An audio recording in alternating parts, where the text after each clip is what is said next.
Hello everyone and welcome back to my channel Edmond Mendaros, and for today's quick tutorial I'm going to show you guys on how to resolve the Windows 11 installations assistant error code 0xC1900101 that you're experiencing on your Windows 10 or Windows 11 computer.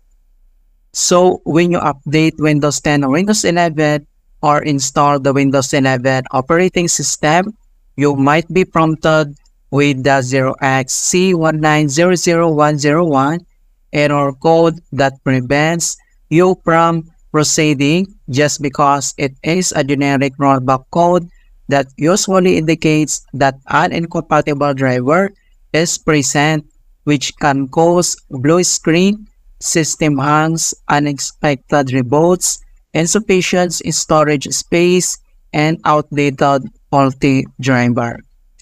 Kung paano ba natin ito i-fix, and without further ado, and let's go ahead.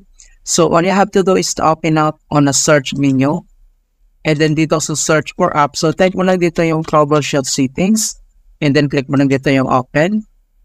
And dito sa troubleshoot settings, so ang next step, dito lang sa options, under nito ay kailangan mo lang i-select dito yung other troubleshooters. So click mo lang yan.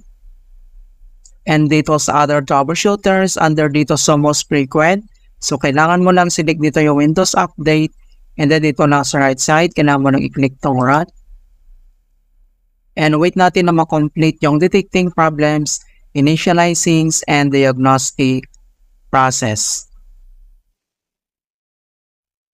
Alright, so after dito, so ang next natin gagawin, so close lang natin.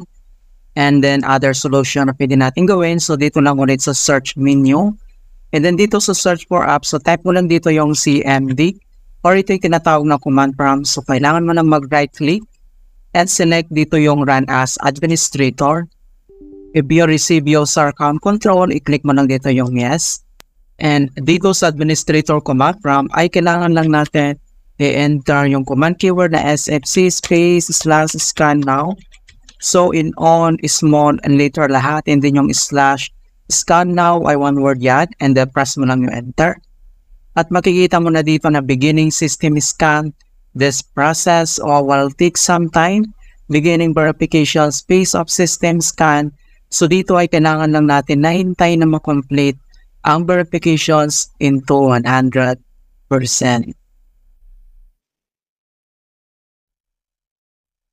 And finally, makikita mo na dito na verifications 100% complete.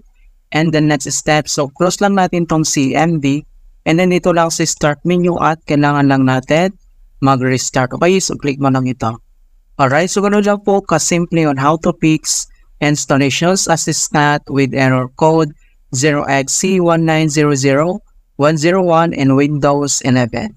And please don't forget to like this video and subscribe to my channel for more quality content. Thank you guys, and see you in my next tutorial.